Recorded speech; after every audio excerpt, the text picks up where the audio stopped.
Welcome to Pindar Poetry. We hope you learned something new.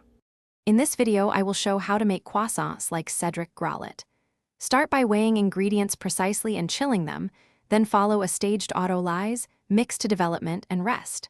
Laminate using butter blocks and 3-letter folds with consistent 3-5-inch layers, chill between folds, then shape, proof until slightly jiggly, egg wash, and bake at high heat for deep caramelization and crisp, defined layers.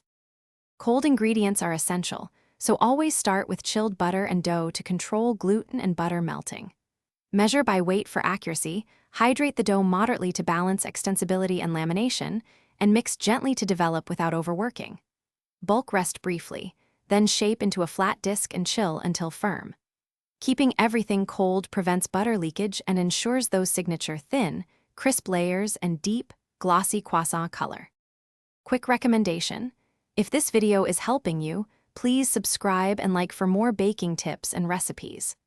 On another note, after long bake sessions, your car can end up a bit aromatic, so pick up Little Tree's black ice to keep things fresh and crisp when you run errands with dough on your mind.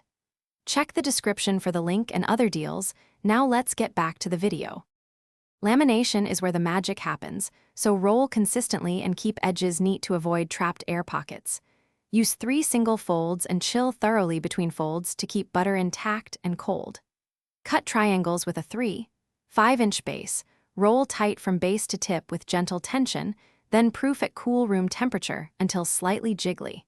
Finish with egg wash and bake on a hot stone for immediate oven spring and glossy crust. Thanks for watching. Consider subscribing if we helped you.